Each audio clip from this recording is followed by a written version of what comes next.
Good morning, friends and fellow treasure hunters. This morning I want to talk a little bit about something that I've been researching and following for many years, and that is the unique navigational markers that were left here by the people I believe were the Aztec.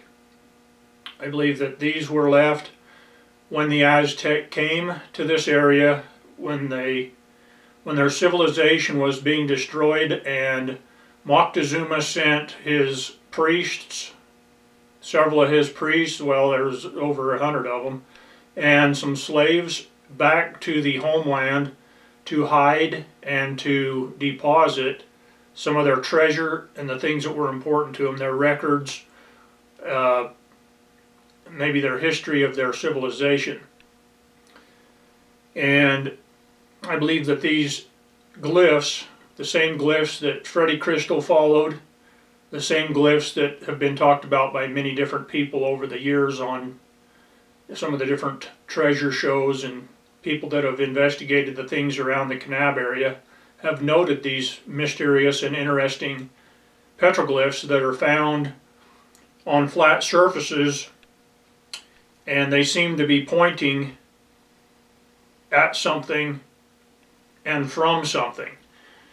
And today I'm going to show you some of these glyphs, and I'm going to show you what some of these things are pointing at, where they came from, what they're pointing back to, and give a few of my theories about what these navigation markers are and why they might be important to the future discoveries. And as I've said before, and I'll say again, if you come across any of these markers, I would like to know about where they are. I'd like to have documentation of them, and photographs and GPS coordinates to see where they tie in with the over 70 known locations of these things that we have so far. Every time I go into an area where there are one or more of these glyphs, I seem to find more of them. And they always point to something. They don't just aim you out into the middle of nowhere. There's always a land feature, a high point, a canyon, a low spot, a rocky outcropping. They're always pointing to something. And there are those that have surmised that they are water, that they point to water. I don't believe they point to water. Many of these are found in areas where there is no water. The people of the desert, the people of these regions, knew how to find water. Finding water was not a problem. They didn't need to have any special knowledge or experience other than a background of the animals, the plants, and the things that grow around water and where water can be found to find water. So water is never an issue to desert travelers. They know how to find it. They know historically where it's found.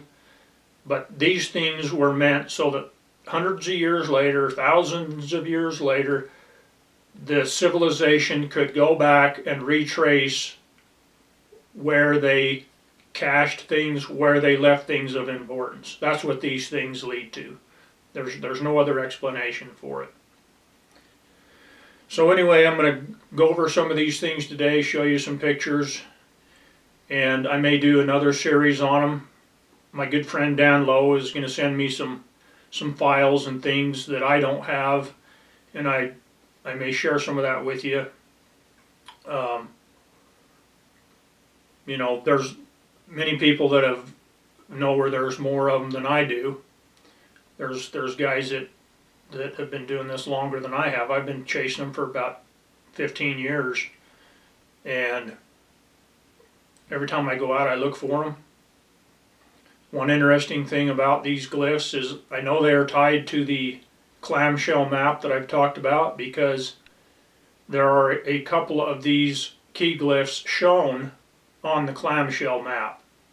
So, and interestingly enough, They're shown along the trail back. On the trail back from what? Back from Mexico, on the trail from the east. The key glyphs that are on that clamshell panel are shown coming from the east, back. And so that's one of the clues that we have about what they mean. And so anyway, without further ado, let's get into it. Alright, I'm up here looking at these key glyphs. This location, not too far off the highway, so you can hear some highway noise. But I've been needing to document these for a long time and identify what they point to. A lot of people are littering up here and breaking bottles and stuff. It's kind of disheartening. That's what you got to deal with idiots.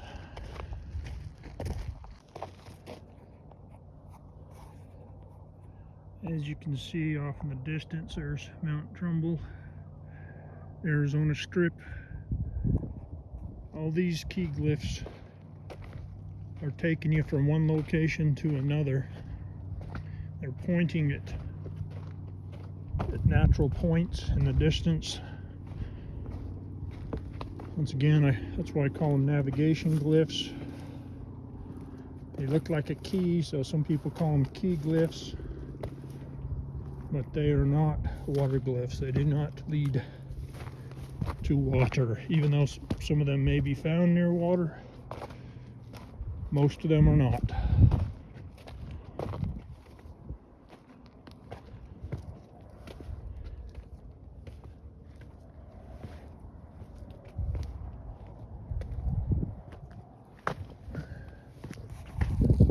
Here's one, a good big one.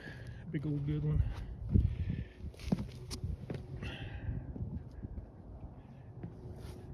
There's actually two of them here. You can see the tail of the other one. And there's the circle.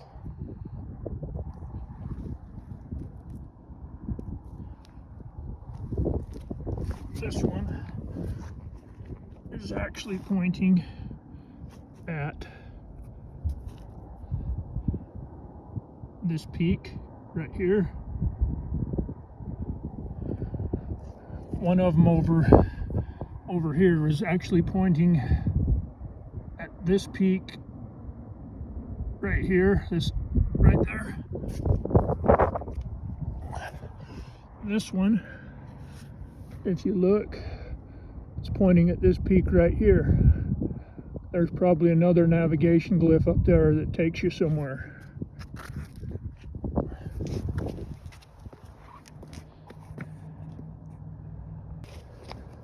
Now, you may have noticed earlier that I took some photos or video of some of the lines and the tracks on the rocks.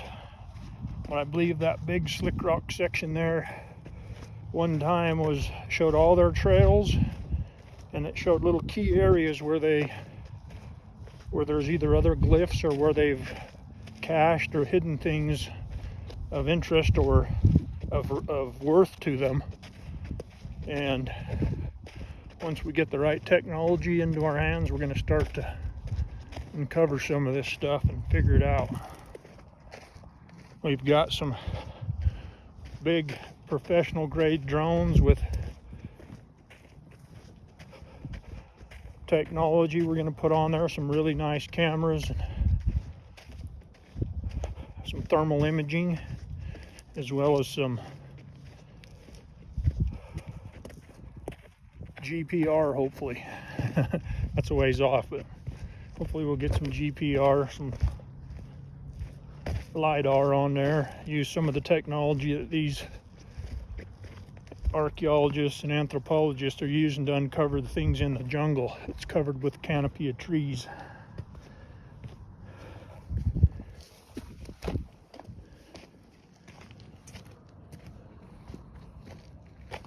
Yeah, I wanted to come back here and look at these real quick. See, that one was the one that's pointing to the high point over there on El Capitan. And the tail of this one, once again, is pointing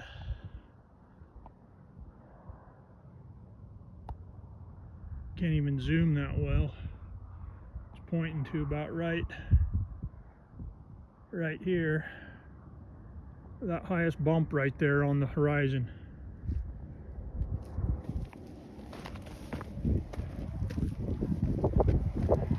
And this double one, which has probably double the importance, as you can see, it's pointing into that highest point right here, where we know there are some. We've visited those.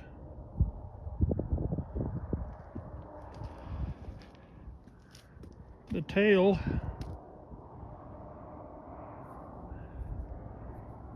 is pointing to this little high spot right here. There's probably one right up there.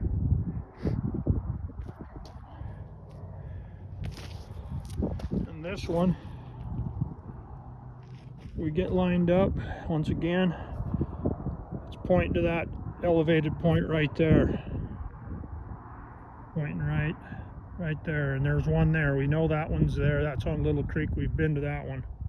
I've been to that one. Dan's been to that one. So we know their navigation. They take you from place to place.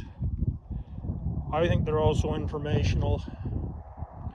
There may be caches right out here. If we knew how to understand this information in here and what these dots, if they're measurements, it might take us from this point out so many feet, yards, whatever the Aztec used as a navigational distance, and there may be a cache right there. We're going to put some technology over it if we can get the landowner's permission. Once again, you've got a dot here, and maybe a dot here. And if we knew what these distances are, and we can bring our technology and our drones out in this area and scan, and if we find something, that may be the key to unlocking these distances and what this information mean. You know, you can look at this one here, and this may be where you're standing, this may be where the cache is, or could be reversed. But I think we're standing here or here, and this is probably a cache, and that's probably a cache. And I think this is the line to the next group, the next cache, the next key glyphs. But I think that this information pertains to right here in this general area. So that's just my opinion, but hopefully in the next year or so we're gonna prove it. This is a place where I believe there was one right here, but it's all eroded away. This is the one we were just looking at. You can see these two dots are obviously, has to have to do with the distance. That's all there is to it. Distance and a direction. If you're standing here or standing on this dot, this area, if this is where we're at, there should be a cache right up here in this direction. So many llama distances, or like the Spanish used varas and leagues, the English use a mile, the rest of the world uses kilometers, meters. I suspect that measurement had to do with the length of some Aztec leader's elbow to fingers, or how far away he kept his different wives from each other,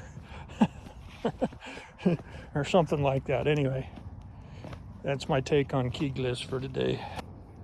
One thing about these navigation glyphs is, if you would like to know where the last one in the sequence came from, line it up, and you can see that high spot right there. There's an eye spot right there in the distance. That's where there's the last one came from that leads to this one.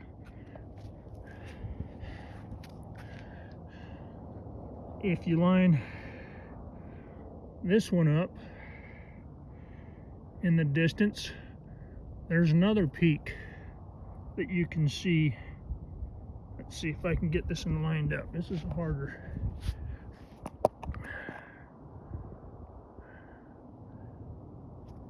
The peak is right over this building out here. Right there. There's another one. There's going to be one there that leads to this one.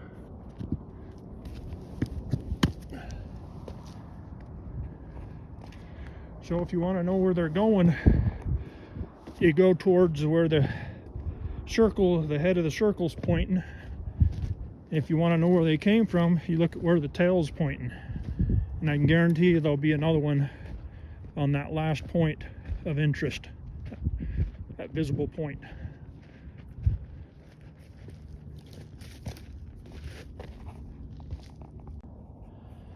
Here's one you can see the tail of. It's about gone. The head of it's gone. But as you can see, this one's pointing to the highest point of Mount Trumbull. That tree wasn't grown up in the way there. You could see that it's pointing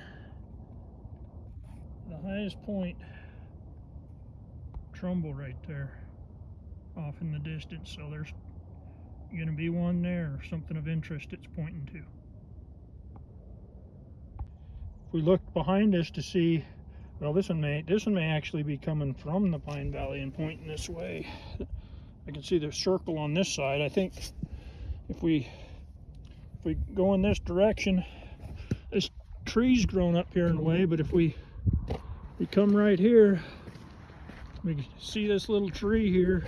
We step to the side, you can see this little point that's separated right from that edge. That's where the next key glyph is, that way. It's pointing to it. It lines up perfect with this tree, which lines up perfect with this glyph right here. I've sighted this one in with a compass before. We look straight down, we lift straight up, and you can see that little tree, and that point is right behind the tip of that tree.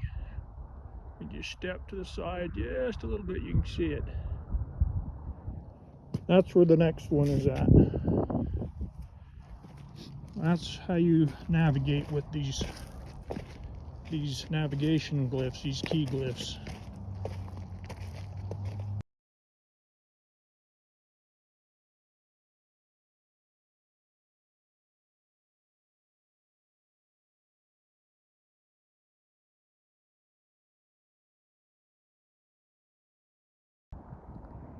There's Pine Valley Mountains in the background, where the Silver Reef, where the Spanish mined. This is a core area of many different groups of people over the many thousands of years. There's an interesting borehole. Somebody bored a hole in there. I don't know if that's old or new or what, but right here where these navigation glyphs are at.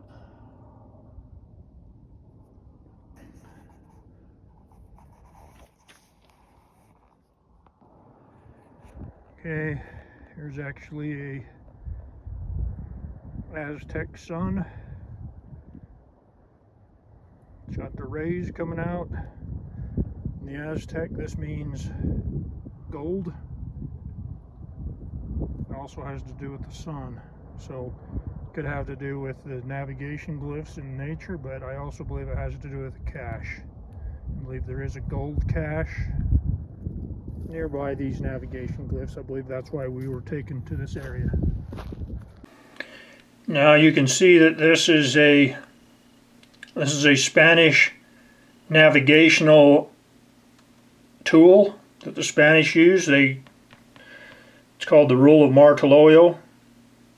It's how they navigated by sea and on the ground. But you can see that it's similar in feature to what the navigation glyphs are that the Aztec used. You've got a baseline, you've got a center marker, and then you've got different points on this grid. And that's precisely what the navigational glyphs have done. And so I believe the Spanish were following those navigational markers to see what the Aztec had hidden. Okay, this represents the Aztec calendar. Could represent an Aztec directional tool, like a compass. And I showed you the Rule of Martoloio that the Spanish used with all their points. But this would be similar to how the key glyph would work. Okay, now I showed this petroglyph on my video the other day, and some people probably wondered why I showed it, but in my opinion, this is an Aztec. This is showing an Aztec priest. Notice the snake, the serpent the Aztec had all over their temples. Notice the headdress, the feathers that the Aztec were seen in all their art, and when the Spanish came, this is how they dressed and were depicted. The king had a lot more feathers on his head than the priests, but it kind of indicated status. Well, look, here you have these circular markers on the ground. Looks like snakes that have a hold of their tail, and you have a snake which seems to be indicating a direction here. I believe that this shows that the priests used these circles to navigate to different locations. You notice there's also a turtle right here. Some more circles. And then what appears to be a cave. So I think this is some of the keys. I think this little pictograph panel shows us some important keys to the Aztec. Okay, here's another pictograph panel that Dan Lowe has put in D-Stretch or some program and enhanced the faded artwork so that you can see what it looked like originally. But I believe that this guy here may have been an Aztec priest. You can see he's got his headdress in his hand. He's probably showing this snake who he is. He's identifying himself to this serpent. I think this snake or this serpent represents a trail or trail back or a trail to something of importance. You know, the serpent, the flying serpent, represents Quetzalcoatl to the one of their gods, to the Aztec. And I think that this petroglyph panel could also be tied into the key glyph and what the symbolism is. We notice on many of these ancient petroglyph panels the spiral formation. That means go up or go down. If you know and understand the Coriolis effect, then you'll know and understand that on the southern side of the Continental Divide, that when you flush the toilet, the water swirls down one direction to the right, and when you flush the toilet on the other side of the Continental Divide, the water goes down to the left. And opposite of that, so I think the petroglyph panels mean go down to the right, go up to the left. And then when you're on the other side of the Continental Divide, maybe the petroglyphs that are spirals there mean the opposite. I don't know. I haven't studied much anything north of the Continental Divide. Okay, I've shown this petroglyph panel before. This petroglyph panel, I believe, is showing the 7 cities of Cibola. 1, 2, 3, 4, 5, 6, 7. I believe that this is showing an underground city. You notice the concentric circles, the spirals, and the entrances that look like the female reproductive.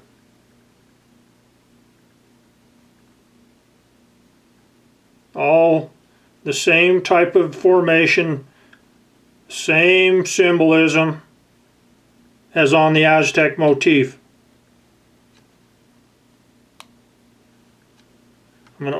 Same symbolism as on the Aztec motif. Shows the female reproductive system. I'm going to overlay this with the, let me see here for a second. Okay, comparing this 7 cities, 1, 2, 3, 4, 5, 6, 7, 1, 2, 3, 4, 5, 6, 7. Look at the entrances.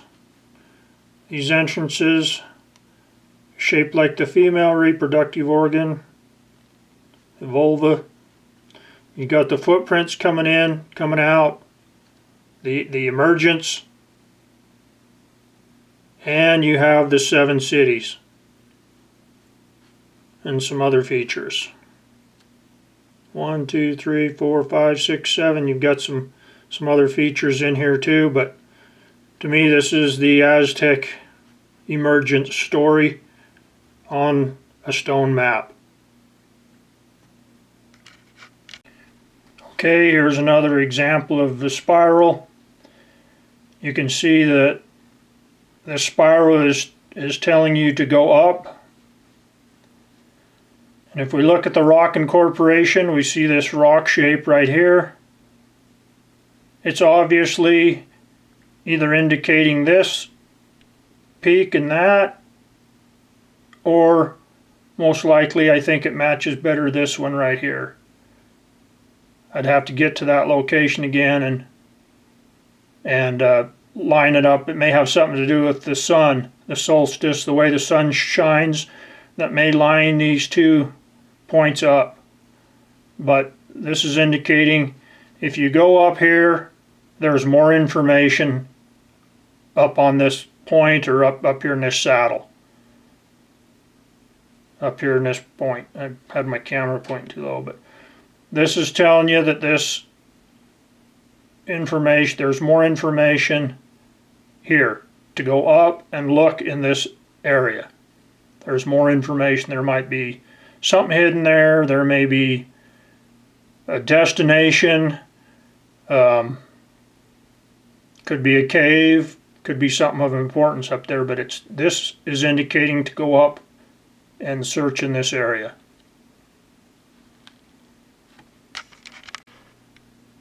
This petroglyph panel from a Fremont panel up in northern Utah shows this important spiral shape with the rays of the sun coming out. That indicates the sun, or in the Aztec religion that represented gold. The gold, if you've heard the term, it's kind of sacrilegious of holy shit. But interestingly enough, the Aztecs believe that gold was defecation left by the gods. that's their excrement was gold, and that's interestingly enough how that term came to be. I think that came from the Spanish once they learned about the Aztec believed that gold was left by the gods for the people. So it's kind of an interesting analogy. Okay, here's another example of a Spanish cache map, or in this instance I believe this is a Jesuit map. You see how the Jesuit have mimicked the key glyph with their dots in this panel. There's some rock incorporation going on here. I know where this is at and what it means. You'll notice right here on this edge there's a turtle. It's hard to see in this photo. It's not a very good photo, but there's a turtle right here, and then you've got what looks like a key glyph, and then an X, and then you got some rock incorporation going on here. But to me this, and not too far away from this site, there is a key glyph.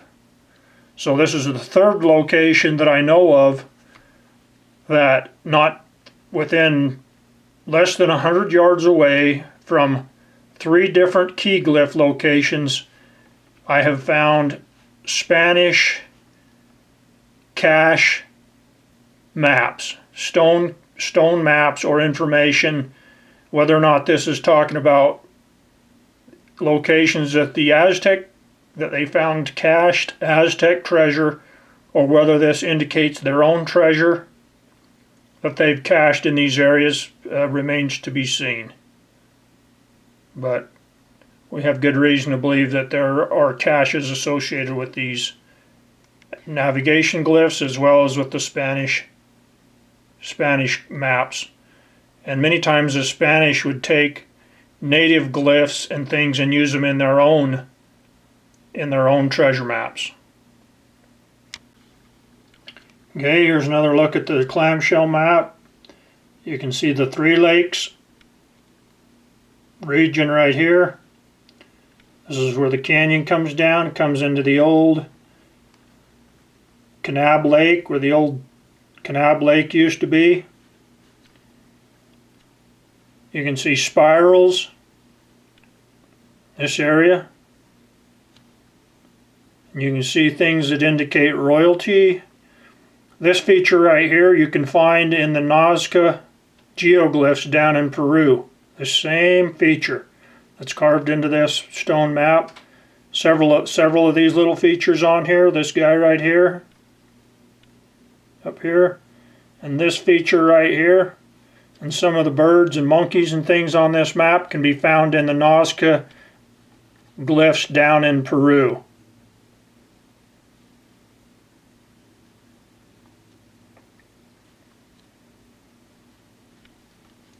Lot of information on this map. A lot of information. Okay, in this Aztec motif, you see the boat, the temple with some of their religious themes, and then you see these series of footprints traveling back to this underground cave or place of emergence. It's represented by this feature right here, the tracks going back. On the clamshell map we have many footprints like this on a trail or a track to something. I believe this is showing the Aztec going, they're floating and hiking back to their homeland, to this place where they brought back their records and their treasure. Okay, here's another Aztec motif that shows a very similar thing. You've got this similar shape here. You've got the tracks coming and going into the 7 caves of Chizozamoc. It's from the Alban Codex. It says 2 Chinchamics emerged from the Kolhoptek to parley with 2 feathered Toltecs. Here you've got the symbol that the Aztec used to determine where to build their new city, where they ended up in Mexico, out on this great swamp. And here you see the different priests and people with the feathers on. You can tell their stations by how many feathers they have on their head. They've got these little crowns, or these whole bunch, or some few feathers, or a whole bunch of feathers, and the different symbolisms that's in their motifs. These are the different important people, probably the clan leaders in their society. The founding of Tenochtitlan, the Mendoza Codex dividing into 4 sections, eagle perched on a prickly pear cactus, victories over Culhuacan and Tenochtitlan.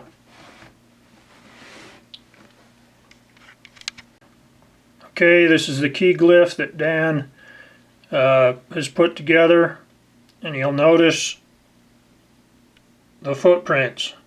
Just like I showed you on the Aztec Codex maps, you'll find footprints leading in the different directions to different things on this map. A lot of them are faded away, but here's another footprint over here. You've got footprints here, footprints here, footprint here, footprints coming here. They're leading, these footprints are going to all the important features on this map. One of the features on the clamshell map indicates the Simpapu. Shows where the Simpapu is located along near the Colorado River. This is where the Hopis' place of emergence is in their religion. Okay, this is an interesting cave that my friend John has discovered out near the Grand Canyon. This cave and a couple other locations are shown on the clamshell map. It doesn't look like that they go anywhere back in there. We've looked in there from a long ways away and we haven't seen anything in there, but it's interesting that I believe they're denoted on the clamshell map. Okay, this is the Freddy Crystal Cave in Johnson Canyon, near Johnson Canyon. This cave location is shown on the clamshell map as well. Shown by a spiral going down. Okay, in this picture, this is talking about the Freddy Crystal story. This is some of the petroglyphs these two cowboys are looking at that are near Johnson Canyon area. They're looking at some of these symbols, and one of them thinks this happens to look like a horse. I don't think this is I think this is an important petroglyph panel, but I think the one that they're looking for that's supposed to look like a horse is in a different location. This has to do with the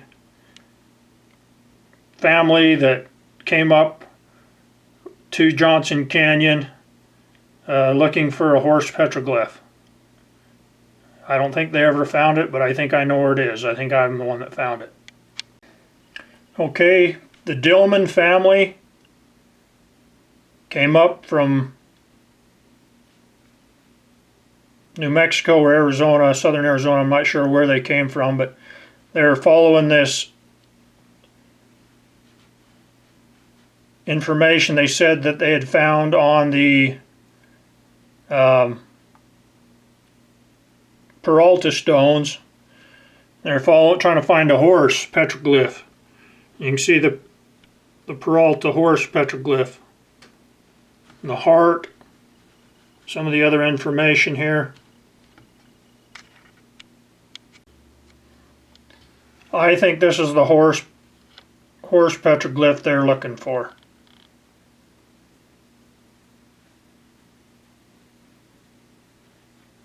I found this one, a little symbol right there. I know where this one is. This is the one I discovered. I think this is the one the Dillmans were looking for. That goes along with the Peralta map. This little petroglyph right here of a priest or a leader with a whole bunch of feathers on its head, a little Aztec petroglyph right here, is not too far away from the clamshell map, showing, in my opinion, that these were indeed the Aztec.